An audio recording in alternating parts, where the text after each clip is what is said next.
V Dileep Kumar ഇപ്പോൾ ചേരുന്നുണ്ട് news ഡെസ്കിൽ നിന്ന് വിവരങ്ങളുമായി. ദിലീപ് കുമാർ, അൻവറിലൂടെ കൈപ്പിടിയിൽ ഒതുക്കിയ നിലമ്പൂർ, അത് അൻവറിലൂടെ തന്നെ നഷ്ടമാകുമോ LDF-ന്? ദിലീപ് കുമാർ. ഉന്മേഷ്, PV അൻവറിലൂടെ 2016 ഇടതുമുന്നണി നിലമ്പൂർ മണ്ഡലം തിരിച്ചുപിടിച്ചത്. നേരത്തെ ഈ നിലമ്പൂർ മണ്ഡലം രൂപീകൃതമായ ആ ഘട്ടത്തിൽ 1965-ലും 67-ലും അവിടെ CPIM-ന്റെ MLA ആണ് പ്രതിനിധാനം ചെയ്തിരുന്നത് K. കുഞ്ഞാലി. ആദ്യ MLA, 2 വട്ടവും MLA ആയിരുന്നത് CPIM നേതാവായ K. കുഞ്ഞാലിയായിരുന്നു. ഏറനാട് മണ്ഡലത്തിൽ CPIM-നെ സംബന്ധിച്ച്, കമ്മ്യൂണിസ്റ്റ് പ്രസ്ഥാനത്തെ സംബന്ധിച്ച് അവിടെ വേരുണ്ടാക്കാൻ ശ്രമിച്ച അവരുടെ മുൻനിരയിലുണ്ടായിരുന്ന നേതാവാണ് K. കുഞ്ഞാലി. കുഞ്ഞാലി 1969-ലാണ് വെടിയേറ്റ് മരിക്കുന്നത്. അന്ന് അദ്ദേഹം വെടിയേറ്റ് മരിച്ചതുമായി ബന്ധപ്പെട്ട് ആര്യാടൻ മുഹമ്മദ് ആ കേസിൽ 1-ാം പ്രതിയായിരുന്നു.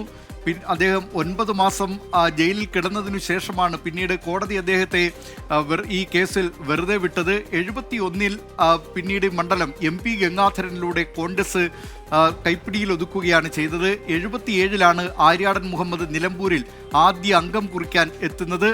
77 മുതൽ പിന്നീട് 2011 വരെ ആര്യാടൻ മുഹമ്മദിൻ്റെ തേരോട്ടമായിരുന്നു നിലമ്പൂർ മണ്ഡലം കണ്ടിരുന്നത്. ഇതിനിടെ 1980-ൽ നിരവധി രാഷ്ട്രീയ സംഭവ വികാസങ്ങൾ ഇതിനിടെ ഉണ്ടായി. 80-ൽ കോൺഗ്രസിലെ A ഗ്രൂപ്പ്, അല്ലെങ്കിൽ അന്ന് കോൺഗ്രസ് U എന്നറിയപ്പെട്ടിരുന്ന AK ആന്റണി ഉൾപ്പെടെയുള്ള നേതാക്കൾ അന്ന് ഇടതുമുന്നണിയുടെ ഭാഗമായി നിലയുറപ്പിച്ചവരായിരുന്നു. അങ്ങനെ 1980-ൽ C. ഹരിദാസാണ് കോൺഗ്രസ് യുവിൻ്റെ സ്ഥാനാർത്ഥിയായി അവിടെ നിന്ന് വിജയിച്ചത്. അന്ന് ഈ CPIM അടക്കമുള്ള ഇപ്പോഴത്തെ ഇടതുമുന്നണി പ്രവർത്തകരൊക്കെ C. ഹരിദാസിൻ്റെ വിജയത്തിന് വേണ്ടി പ്രവർത്തിച്ചു.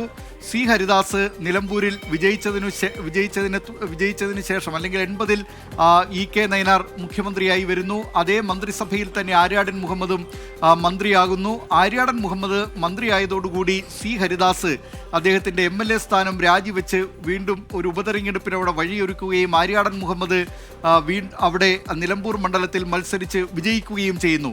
ഈ ആര്യാടൻ മുഹമ്മദ് നേരത്തെ CPIM നേതാവായ K. കുഞ്ഞാലിയെ വധിച്ച കേസിൽ അദ്ദേഹം 9 മാസത്തോളം ജയിലിലായിരുന്നു. ആ കേസിൽ പ്രതിയായിരുന്നു.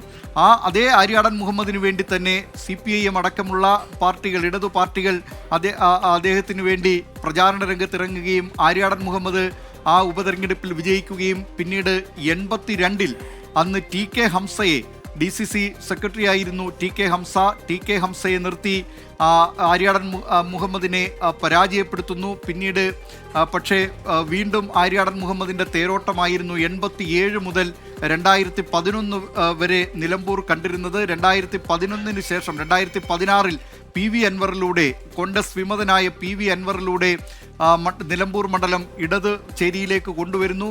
2021-ലും PV അൻവറിലൂടെ വിജയം ആവർത്തിക്കുന്നു. ഭൂരിപക്ഷത്തിൽ കുറവുകൾ വന്നിട്ടുണ്ട്. 2016-ൽ 11,054 വോട്ട് എന്നത് 2021 ആയപ്പോഴേക്കത് 2000-ൽ പരം വോട്ടുകൾ എന്ന നിലയിലേക്ക് ചുരുങ്ങുകയും ചെയ്തിരുന്നു.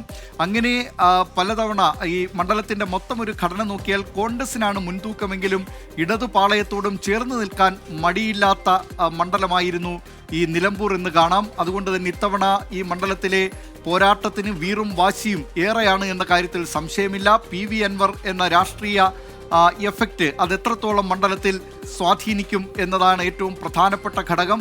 PV അൻവർ ഉയർത്തിയിട്ടുള്ള വിഷയങ്ങൾ അത് ശരിയാണോ എന്ന് വോട്ടർമാർ നിശ്ചയിക്കും എന്ന് CPIM കണക്കുകൂട്ടുന്നുണ്ട്. അതുകൊണ്ട് തന്നെ UDF-നെ പരാജയപ്പെടുത്താൻ, മണ്ഡലം നിലനിർത്താൻ LDF സർവ്വശക്തിയും പ്രയോഗിക്കും എന്ന കാര്യം ഉറപ്പാണ്. ഉന്മേഷ്.